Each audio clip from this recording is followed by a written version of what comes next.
લાંબા વિરામ બાદ આખરે મેઘરાજાએ પંચમહાલના શહેરા પંથકમાં ધમાકેદાર એન્ટ્રી કરતા સમગ્ર વિસ્તારમાં ખુશીનો માહોલ છવાઈ ગયો છે. સાંજના સમયે અચાનક વાતાવરણમાં પલટો આવતા શહેરા સહિત આસપાસના ગ્રામ્ય વિસ્તારોમાં ધોધમાર વરસાદ વરસ્યો હતો. શહેરા ઉપરાંત લાભી, હોસેલાવ, સુરેલી, શેખપુર, નાંદરવા સહિતના અનેક ગામોમાં મેઘરાજાએ મન મૂકીને મહેર વરસાવી હતી. વરસાદના પગલે રસ્તાઓ પર પાણીના પ્રવાહો વહેતા જોવા મળ્યા હતા, જેના કારણે શહેરના માર્ગો જાણે નાનકડી નદીઓમાં ફેરવાઈ ગયા હોય તેવા દ્રશ્યો સર્જાયા હતા. લાંબા સમયથી વરસાદની આતુરતાપૂર્વક રાહ જોઈ રહેલા ખેડૂતો માટે આ વરસાદ આશીર્વાદરૂપ સાબિત થયો છે.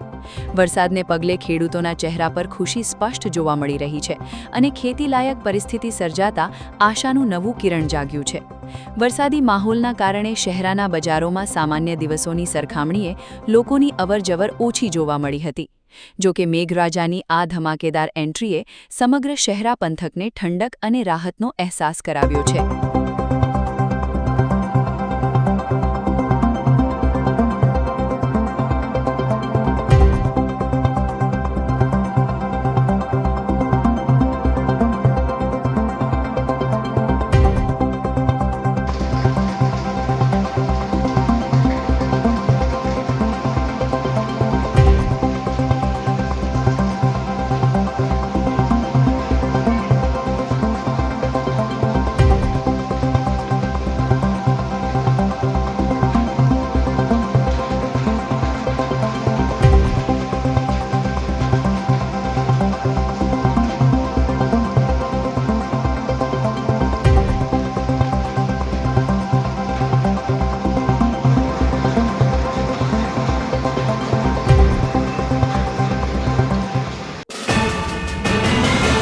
યુટ્યુબ પર KNK મીડિયા નેટવર્કને સબસ્ક્રાઇબ કરો, ફેસબુક અને ઇન્સ્ટાગ્રામ પર ફોલો કરો અને દરેક પોસ્ટને લાઇક અને શેર કરવાનું ભૂલશો નહીં.